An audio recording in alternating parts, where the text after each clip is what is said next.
ગામભોઈ પોલીસની મોટી કાર્યવાહી ₹9,68,000થી વધુનો પ્રોહિબિશન મુદ્દામાલ કબજો કર્યો છે।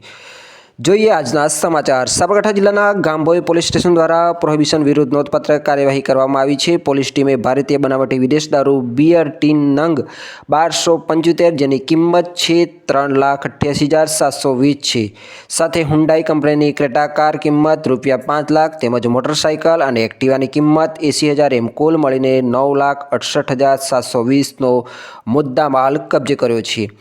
જોઈએ વિગતવાર તો આ કાર્યવાહી પોલીસ મહાનિરીક્ષક વિરેન્દ્રસિંહ યાદવ ગાંધીનગર વિભાગ તથા પોલીસ અધિક્ષક સાબરકાંઠા ડૉક્ટર પાર્થરાજ ગોહિલ સાહેબ સાબરકાંઠા હિંમતનગરના માર્ગદર્શન હેઠળ કરવામાં આવી હતી અને વિભાગીય પોલીસ અધિકારી AK પટેલ સાહેબની સૂચનાથી ગામભોઈ પોલીસ સ્ટેશનમાં પોલીસ ઇન્સ્પેક્ટર SJ ગોસ્વામીની આગેવાનીમાં પોલીસ ટીમ નાકાબંધી ગોઠવી હતી। ઘટનાક્રમ એવો હતો કે ભિલોડા તરફથી આવી રહેલી શંકાસ્પદ ક્રેટા કાર નાકાબંધી તોડી સજાપુર ગામ તરફ ભાગી હતી। પોલીસે ખાનગી વાહનથી પીછો કરતા આરોપી સજાપુર ગામ નજીક ડુંગરવાળી જીમમાં ગાડી મૂકી નાસી જવાનો પ્રયાસ કર્યો હતો।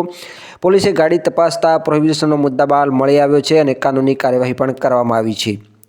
પ્રોહિબિશન સામે પોલીસની સતત કાર્યવાહીથી ગેરકાયદેસર પ્રવૃત્તિઓ પર અંકુશ લાવવા મહત્વપૂર્ણ પગલાં લેવાઈ રહ્યા છે। આવા જ વધુ સમાચાર માટે જુઓ અને જોડાયેલા રહો આપણું સાબરકાંઠા ન્યૂઝ સાથે।